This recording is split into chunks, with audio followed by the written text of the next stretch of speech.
बिल्कुल क्लियर। जी जी जी। इन इन इन तीन, यहाँ पर जो तीन तरह की जो बातें हो रही, इन सभी का संबंध देखिए छत्तीसगढ़ से किस तरीके से। तेलंगाना नजदीक में है, वहां पे प्रियंका गांधी ने जो कहा, गारंटी की जो बात की है, इस समय देखिए कई तरह की गारंटियां सामने आ रही हैं, लेकिन गारंटियों की आप कहिए कि हाल के वर्षों में सबसे अच्छा एग्जाम्पल अगर कहीं से शुरू हुआ है तो छत्तीसगढ़ से ही हुआ है। छत्तीसगढ़ में जिस समय जो पिछला जो चुनाव था 2018 का, उसमें एक सबसे बड़ा मुद्दा जो आया, कांग्रेस की रणनीति भी कह लीजिए या जो कल्याणकारी राज्य की अवधारणा को पुनर्स्थापित करने की जो बात हुई, कहा यह गया, उस समय प्रॉमिस किया गया कि अगर हमारी सरकार बनती है, मैं 2018 की बात कर रहा हूं, तो किसानों के कर्ज माफी का मामला जो है वो पहली बैठक में होगा।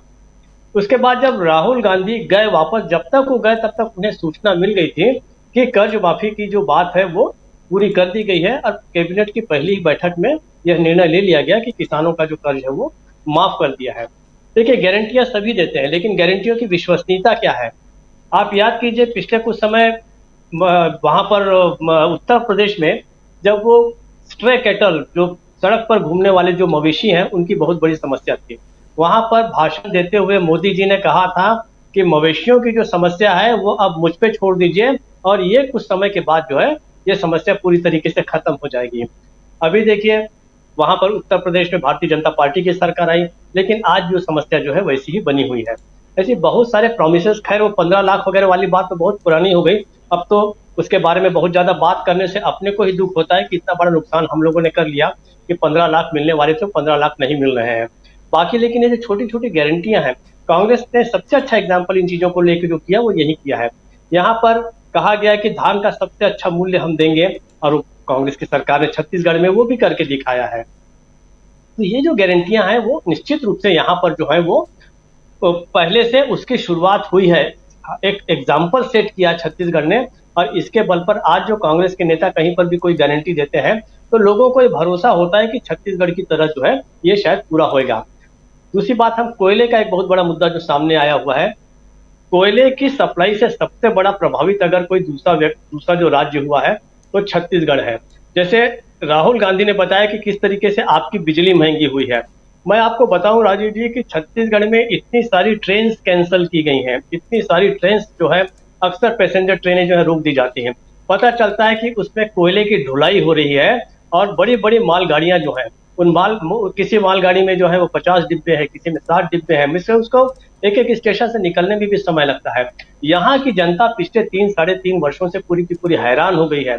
इसको लेके आंदोलन हो चुके, मुख्यमंत्री भूपेश बघेल ने कई बार रेलवे मंत्रालय को चिट्ठियां लिखी कि भाई आप पैसेंजर ट्रेनों को क्यों आप वो करते हैं, रद्द करते हैं। इसके कारण तमाम तरह के लोगों को इस तरीके की समस्याएं जो है वो हो रही हैं। तो ट्रेन की यात्रा कर रहे थे, बिलासपुर से रायपुर आए राहुल गांधी।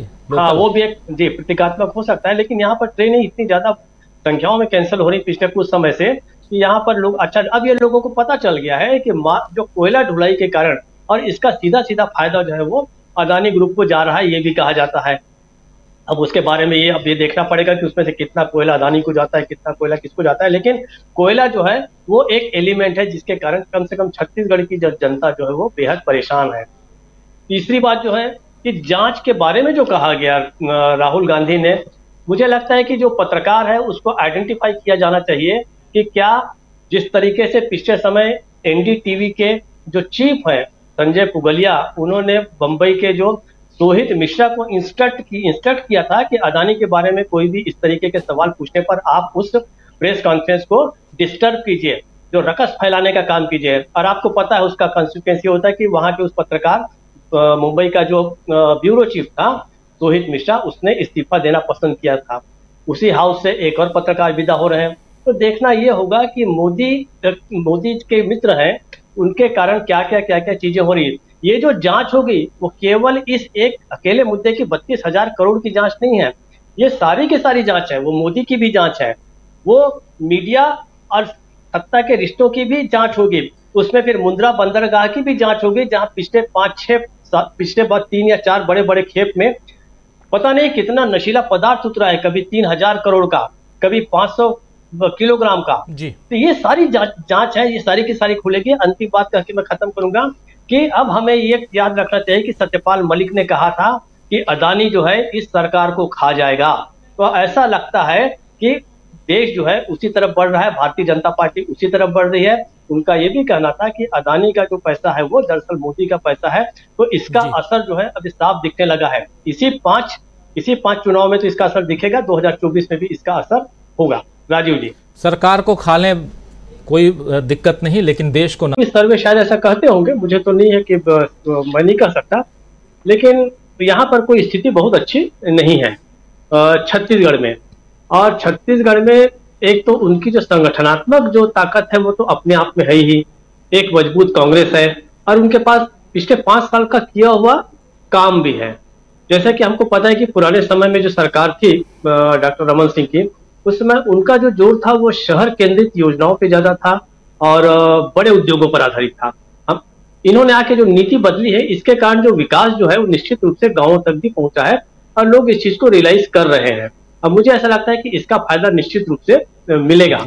हम लोग एक दो बार इस बारे में भी चर्चा कर रहे हैं कि यहाँ का जो राजनीतिक मॉडल है वो मेरे को लगता है कि कांग्रेस को कभी समय निकाल कर उसको और अच्छे से अध्ययन करके पूरे देश में भी लागू करना चाहिए। खासकर जो ग्राम आधारित जो योजनाएं हैं, अब वो करते हैं नहीं करते उनकी अपनी बात है। घोषणा पत्र जिसके बारे में मीनू जी करी थी कि उस पर अच्छा रिसर्च किया जा रहा है और एक अच्छा घोषणा पत्र आने जा रहा है, तो ठीक है 2024 के इलेक्शन के पहले देखेंगे।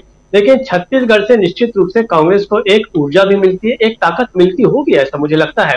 क्योंकि इतनी मजबूत सरकार, आप सोच सकते हैं कि 71 के 71 सीटें लाना, और उसके बाद भी केवल इतना ही नहीं है, पिछले 4 सालों में जितने भी उपचुनाव हुए छत्तीसगढ़ में सारे के सारे कांग्रेस ने जीते हैं। उसके अलावा एक और तथ्य है, देखिए कितनी मजबूत है इस सरकार कि यहाँ पर 16 जो है महानगर पालिकाएं हैं, छोटी बड़ी जो है, उन 16 के 16 में कांग्रेस का कब्जा है। तो आप भारतीय जनता पार्टी के लिए गुंजाइश कहां छोड़ रहे हैं? नो डाउट कि भारतीय जनता पार्टी को अच्छी खासी मेहनत करनी पड़ेगी। इसलिए हो ये रहा है कि यहाँ पर जो कांग्रेस भारतीय जनता पार्टी के भी जो नेता रहे हैं वो उस फार्मूले को इस्तेमाल करना चाहते हैं जो फार्मूला अब देश जो है वो रिजेक्ट कर रहा है। कल हमने चर्चा की थी जो एक बीरनपुर नाम की जगह है जहां पे एक भुवनेश्वर साहू नाम के व्यक्ति की हत्या हो गई थी दंगे में, उसके पिताजी को भारतीय जनता पार्टी ने चुनाव में खड़ा किया है। अभी रेणुका सिंह जो एक राज्य मंत्री हैं, उन्होंने यहाँ पर अपने भाषण में कहा कि सोनिया गांधी को जो है धक्के मारकर इटली भेज दीजिए और मेरे कार्यकर्ता के ऊपर कोई भी उंगली उठाएगा तो मैं उसकी उंगली तो क्या उसका हाथ काट के दूसरे हाथ में देने में भी सक्षम हूँ। ये भाषा क्या बताती है? ये भाषा ये बताती है कि आपको वापिस वही फार्मूले याद आ रहे हैं। दीपक जी वो उम्मीदवार भी है, जी उम्मीदवार है, रेणुका सिंह है, बड़ी मतलब जिम्मेदार मंत्री है वो केंद्र की, पूरे छत्तीसगढ़ की एकमात्र मंत्री है, प्रतिनिधित्व जो करती केंद्रीय मंत्रिमंडल में रेणुका सिंह है।